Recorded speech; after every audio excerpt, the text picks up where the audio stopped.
took game one, but they lost their star. He's the headline. We have to figure out what we're going to be able to do in this series without Steph. McDaniels giving Jimmy Butler all he can handle. Could not be a better start for the Wolves. I'm going to go out on a limb here. Not having Steph Curry affects their offense. It's a big problem.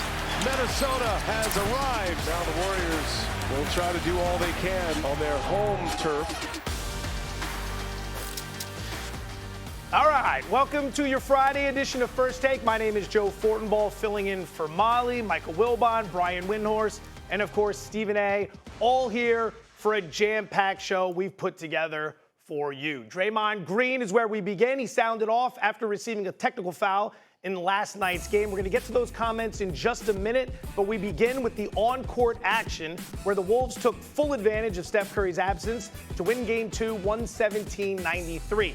Anthony Edwards had an injury scare of his own, but was able to return in the second half. He finished with 20 points, while Julius Randle led the way with 24. Series now shifts to Golden State, all knotted up at 1 game apiece. Wilbon, we begin with you. We waving the white towel here, or do you give Golden State a shot to come back and win this thing? I give Golden State a real chance to win a game at home, which is as far as you can go. We have no idea what's going to happen with Steph Curry. Anybody who loves basketball is hoping he can get back in this series, maybe Game 6 if he does. But in the meantime, the Warriors, to get there, need to win a game. They got 2 games coming up at home. Minnesota is not without flaws. We see the Timberwolves do some weird things in some games over the past couple of years, even as they've gone to a conference final. We've seen that a year ago. But I think at home, the Warriors will figure out how, and that may include a Jimmy Butler 40-plus game. They'll get enough of the ensemble effort, as Steve Kerr mentioned. But yeah, Joe, I'm giving the Warriors a game at home, and we're going to have a series still. Hope we get Steph back. To say that Steve Kerr was searching in this game would be an understatement. He played 14 different players in the first half alone, not in garbage time. He was so searching that he was throwing everything he could out there, trying to figure this out. When Steph Curry is on the court in this playoffs, the Warriors average 116 points every 100 times they get the ball. That is excellent. That is why they're in the second round. When he doesn't play, they average 93. It's a catastrophic fall off. When Jimmy Butler is not out there, it falls like another 10 points. Jimmy Butler ain't playing 48, okay? So they have got to find a way to get offense from somewhere. Before they figure out whether they can claw back a win or whether they can get 3 or 4, win game 3 or 4, they got to figure out where they're going to get scoring. Now, the one ray of sunshine is that one of the 14 guys that he played was Jonathan Kuminga, who has not been a guy who he has played that much over the last third of the season or so. And Kuminga hit 8 straight shots and gave them a chance in the second half with a run that for a second we thought we were going to get another 20-point, a home team blowing a 20-point lead, but that didn't happen. The Wolves held them off. But unless they get that offense from somewhere, it's going to get elementary because actually the Wolves didn't play very good offensively at the end of that Lakers series. They didn't play very good offensively to start this series. Ant got called out by his head coach. They had 33 assists as a team last night. Ant went from 2 assists in Game 1 to 9 assists in Game 2. That was him responding to what Chris Finch said. And so I expect that the Wolves are going to play good basketball here, and they're going to smell blood. So the Warriors are going to need some sort of offensive explosion from somebody we don't expect to get a win. The series is not over. And before I even go a bit further, it's always beautiful to see my brother Mike Wilbon, particularly in studio. Thank you, Stephen A. And normally with everybody else, I say sitting in that chair is a huge responsibility, but it's in reverse. I mean, you sitting in that chair, now I got a responsibility. I'm scared sitting in this chair. I shouldn't be in this chair. And by the way, you can laugh at me all game long, all show long, because I've lost my voice because of my Knicks fandom. That's why I'm. How are you going to pace yourself? You got to go to June. What are you doing? I lost my voice, man. I'll pace myself from now on. I got excited early in the week. Who the hell thought that the Knicks would be up 2-0 for crying out loud after 2 America weeps. Nobody. Wait, right. But you lost your voice, but you lost your life on Law and Order. We're glad to see you, Stephen. I mean, seriously, that's why Law and Order is my thing now. Shout out Ted Hunter. But it was Ted Hunter. It wasn't Stephen A. Smith. Oh, okay. Stephen A. Smith is alive and well. Ted Hunter got smoked. But anyway, let me say this about Minnesota. Jimmy Butler has got to be good for a game. He's got to be. That's what you got him there for. You got him there for more than that. But especially in a situation like this, Jaden McDaniels, Julius Randle, and Ant-Man, when guarding Jimmy Butler, Jimmy Butler is shooting 13% in this series, 2 of 15. He's got to do better. He's got to be able to get you one game. And that's really what this comes down to. You know when Steph Curry is going to be out. Draymond shooting 1 of 6 from 3 and not scoring too much last night. That's not that big of a deal. That's not what he's there for. Buddy Hield, you expected a little bit more. He came crashing down to earth a little bit. He had 15 points last night, but didn't shoot too well either. Jimmy Butler can't be shooting 39% from the field. He's got to raise his level of play and be the guy we know him to be come postseason for one game. Because if the reports are right, Steph Curry will be back, hopefully by Game 5. Worst case scenario, Game 6. They'll either be tied 2-2, hopefully, or even if they're down 3-2, you got to have a chance. But you got to get a game without Steph Curry. That's Jimmy Butler's job. Sadly, the best hope for Golden State might be Minnesota donking one off like they did in Game 2 against the Lakers or Game 1 of this series, because they have had 2 really bad shooting efforts so far this postseason. That's not what Golden State can bank on if they want to make a run. But Wilbon will give you the last word here. Well, you just mentioned it. I mean, Minnesota has these games. And so the notion that teams play 6 and 7 and 8 consecutive playoff games at some peak level is seriously flawed. It doesn't happen. And not even the greatest players have runs like that. Maybe one in their whole careers, talking about the greatest players. So but it is amazing to see what Steph Curry means to the Golden State Warriors, what he means to the league, what he means to the playoffs. I want Steph Curry back. The loss received a technical foul after being fouled by Naz Reid in the second quarter. Draymond flailed his arm at Reid's head, earning the call from the officials. It was his 5th technical of this postseason. If he gets 2 more technical fouls, he would be suspended for 1 game. Draymond didn't mince words postgame. Look like the angry black man. I'm not an angry black man. I'm a very successful, educated black man with a great family. And I'm great at basketball. I'm great at what I do. The agenda to try to keep making me look like an angry black man is crazy. I'm sick of it. It's ridiculous. Wilbon, you heard what Draymond have to say. Your thoughts? I don't know what that was in response to. I don't know what the question was. We have no context. I don't believe it had anything to do with the technical foul. I don't know that. But we know there was an incident where a fan was thrown out of the arena because of what he said to Draymond, or at least in the vicinity of, while Draymond was on a bike, stationary bike, trying to stay warm as players do. We don't know. There's too much we don't know. But, you know, the rant that we heard, if you want to call it that, it's interesting to those of us who, I'm often an angry black man and ain't going to apologize for it. More mornings than not, I wake up that way. So good for Draymond that he doesn't want to be portrayed that way. Good for him. I don't mind being portrayed that way because I am that way often. But historically, this is a thing that has to be dealt with, has to be, you know, dealt with, accepted, rejected, whatever you do to position yourself and what you believe. And so Draymond Green, I'd like to hear him. Draymond is a guy I've gotten to talk to. Stephen and Wendy and I get to talk to Draymond all the time. Draymond, when you sit and talk with him, he's not the same guy who's on the basketball court. He's not flailing. He is completely in control of the language and his feelings and what it is he's expressing. And I've talked to Draymond for long stretches of time, including last week. So I'd like to find out what happened on that bike that caused that reaction. I don't have any reaction other than that, because anybody who fits the description of black man in America who's older than 17 has had things that trigger a response that may sound very much like that, if not identical. I get it, and I'd like to find out what triggered it. I don't have the context or understanding of the words, so I'm going to focus on the actions. Focus on the actions that happened on the court. He's played 9 games this playoffs. He has 5 technicals and 2 flagrants. Okay, he was fortunate, although if you talk to people in the league, one of the things that drives them crazy is how what Draymond gets away with after he gets called for a technical. He was fortunate in this game that the officials didn't throw him out with a second technical after his reaction to this, because he stood in Tyler Ford's face and barked at him 2 or 3 times over. He's fortunate he didn't get thrown out of this game, and that would have been a 6th technical, okay? So just keeping that in mind. We just got through him going through this apology for his team for the flagrant foul that he got in Game 6 of the last series, which he thought screwed that game up against the Rockets. This has repeatedly happened. And once again, for the umpteenth time after the game, Steve Kerr gives his defense of Draymond, which is he plays on the edge, and sometimes we deal with him going into this. That's all fine. They have made the calculation and the investment.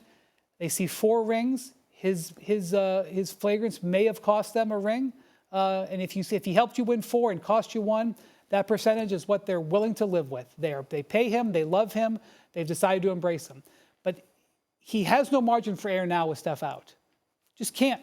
You just can't be doing that. And that play that we saw last night with Naz Reid is a similar play that we've seen many, many times over the course of his career. Many, many times. And here's the thing. 2 of the technical fouls that he has so far in the postseason have been dead ball technicals. The clock actually stopped here because there was a foul on Naz Reid. Naz Reid fouled him. If you hit a guy like that after the dead ball, it's not a flagrant, it's a technical. It's the second time that's happened. Had those been flagrant fouls, he'd be suspended because he would have enough flagrant foul points. So he is riding right on the edge in a moment where the Warriors are desperate for anybody to be there. Any words he has going forward, whatever happened to get him to say that after the game last night, it seems like it was very unfortunate. Going forward, no more technicals, no more flagrants, can't afford it. He knows it. First order of business is him being portrayed as an angry black man. There are angry white men in this world. There are angry Hispanic individuals in this world. As black men, we're entitled to be mad. We're entitled to be angry when it's called upon. And I remember years ago when I was in Indiana covering Allen Iverson, and there was this big brouhaha about somebody who had spewed some racial epithet in his direction. Wilbon, you remember that. I'm sure you do too, Wendy, as well. I had to come to his defense because people were questioning whether or not Allen Iverson was telling the truth. I happened to be standing right there when the person had said what they said to Allen Iverson. He was telling the absolute truth. I remember Russell Westbrook looking at a fan in Utah and screaming on everything I love, basically threatening him like, I'm going to deal with you because the guy was screaming some stuff at him and it was highly offensive to Russell Westbrook. Players go through these things sometimes. And you do have fans who pay this, pay the price for tickets, and clearly, especially if they're inebriated, they just feel emboldened to say anything that they want. And it's something that they would never do in the streets if they just walked up to one of these players. They would never do that. But they're emboldened once they're in the stadium. So when Draymond said what he said, I definitely could relate because I've seen it happen to players before. I don't believe that Draymond is lying one bit. The fan was removed. And most importantly, under certain circumstances, players have every right under the sun to be angry. And it shouldn't be a situation that invites skepticism just because you're angry and you happen to be black, as if you're not entitled to react in an abrasive fashion if somebody comes at you in an abrasive fashion. Having said that, now we get into more specifics about Draymond Green. Do y'all know that Draymond Green has 37 technical fouls in the postseason since entering the league in 2012-2013? That is 15 more than any other player. Why do I bring that up? Because the same Draymond that Wilbon, myself, you, Wendy, would all defend and say he's a good man. He's a really good dude. He's very smart. He's family-oriented. At his core, he is as decent as they come. It's hard not to have love for Draymond if you know him a little bit because he is a really, really, really good brother. But there does come a point in time where even to your brother, you're saying to yourself, you do understand there is some culpability here, right? On your shoulders. When the stuff happened with Nurkic, Kevin Durant, your teammate, I jumped all over Kevin Durant when Kevin Durant said, I hope he gets the help he needs because I knew people were going to pounce on that to attach something more to Draymond that extended beyond the court of basketball. And I thought that his former teammate, Kevin Durant, should have been sensitive to that. But the choking of Rudy Gobert, the constant barking in the face of officials that would get anybody else ejected, but he gets away with it. All of these things contribute to the reputation that Draymond may have, and it's inescapable. And telling him that shouldn't invite the level of vitriol he might come back at you with. There's a difference between condemnation and simply pointing out, yo, bro, we're trying to help you here, because no matter who you are and who we know you to be, that's not how it looks on the basketball court. And as wrong as the fan is, and the fan is wrong, no question about that, as wrong as the fan is, you have to understand that what you project publicly can come back to bite you. And that's what really this is all about. Just real quick, let me mention this. Let's be careful here. And I don't think, and I have no way of knowing, I don't think that the comments about how he's portrayed and the technical foul had necessarily anything to do with one another.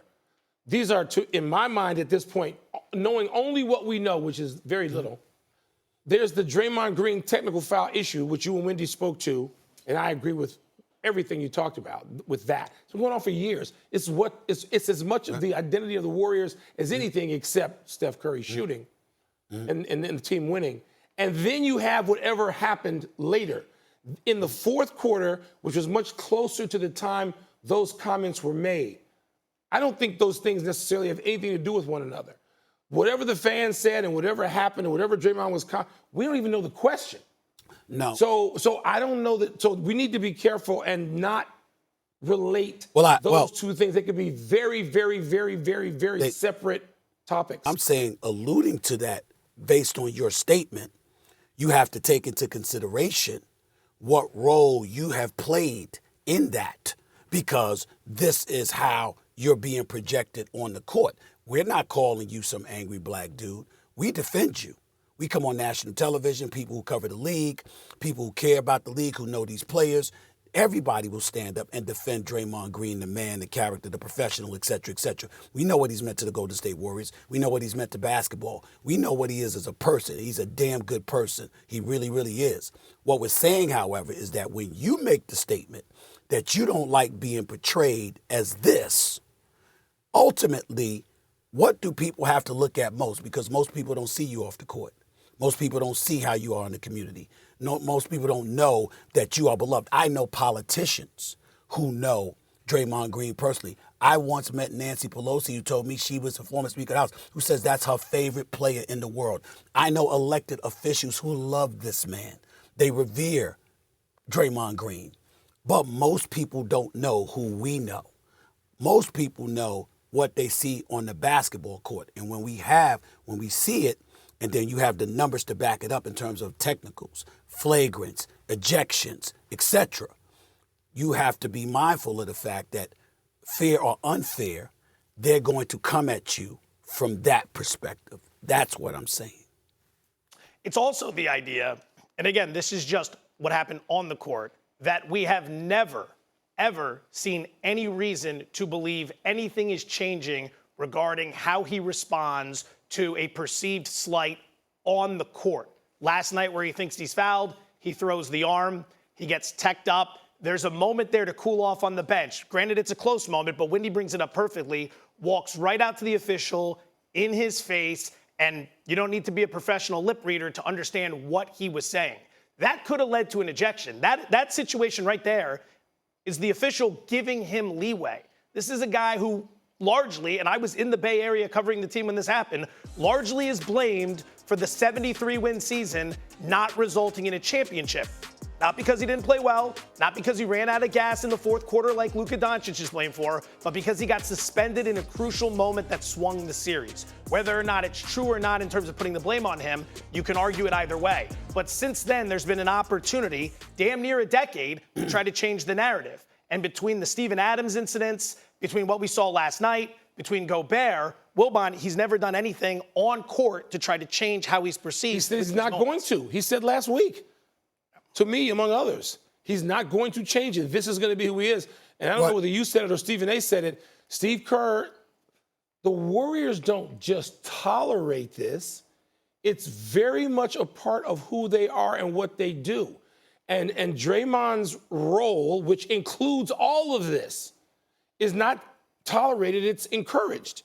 This is part of the leadership. This is what he does. And that is not a newsflash. That thing we saw last night is just part of the continual reel of 12 seasons of that kind of physicality and the tantrum throwing. And it's like going back to Dennis Rodman and saying, oh, my God, did you see this? Yeah, we saw it, and we're going to see it again. We're going to see it again next week. Now, is that why? Does that have anything to do with the portrayal? So today, he's in the news because of the comments as much, if not more, than the activity. The activity we've seen 1,000 times. We're going to see it again. Wilbon, a renowned historian who's a huge NBA fan. I will not give his name because I haven't had permission to give his name, but I'm going to read to you what he just texted me. And let me just say, you know him very, very well. You'll probably be able to figure out who wrote this to me and wanted me to say this over the air. Quote, there is a difference between an angry black man trope and the reality of an angry man who happens to be black. Yes, we have every right to be as angry as any other man, but we must not exploit the angry black man trope to absolve inappropriate or harmful behavior. We cannot conflate the two. Let's not forget many of the players who are fed up with Draymond and what he gets away with happen to be black. That's what they said. Draymond Green's behavior is always fair to be criticized. And nobody's going to argue that. If you just watch the clips and you don't follow the NBA at all, Draymond's behavior in that reel of clips can always be criticized as far as you want to go. That's earned, okay? Right. But again, to me, and maybe this is just my word, I don't know that what happened, that people are using the comments, the statement he made last night, I don't know that that has anything to do with what happened on the court. Well, There's on court and there's off court. But the point is that one can surmise it does have something to do with it because that was the reaction after that game. It happened in this game and in the aftermath of the game, refusing to talk to the media and then giving that one statement. Right. It's easy to deduce that that's what provoked it. So based off of that, you can say that the statement he made had something to do with what happened in the game. But the most important point is there are two black men on national television right now and a white individual in Brian Windhorst who all speak glowingly about Draymond Green, the man, Draymond Green, the person. We have spoken to him and have communicated with him over the years off the court. We know what a quality person he is, and we know he has every right to be upset. We do understand that, and we will defend him until the cows come home. I know I will. I know you guys will. But in the same breath, we're also pointing out that those 37 technical fouls in the postseason that are 15 more than anybody else, along the way, your goal is a championship. One year, we can point to it likely costing you a championship. Another year, we could point to it helping you miss the postseason because of the issues that you have had. And so because that's a reality, no matter how wrong those people are to come at him, even he himself coming into these playoffs addressed it by talking to his team, talking to his coach, talking to his family, and recognizing he needed to modify certain things. Well, why would you say that if you didn't see a problem? You're acknowledging you see a problem. And if you're seeing a problem, what do you think the critics who are looking for problems are going to see? You have to know that moving forward, especially if you are going to, I'm not going to say sensitive in a negative way, but if you're going to be sensitive to what's being thrown in your direction and how you believe you're being portrayed, yes, that means people have to correct themselves and be decent enough to be fair-minded. But you, too, might need to engage in some level of correction so you don't have to worry about those perceptions being disseminated too much. That's all I'm saying. excellent start to the show. Wilbon, we appreciate you spending some time with us. We know you've been burning it on both ends watching hockey late in the evening. Thanks, bro. So thank you very Appreciate much. you, man.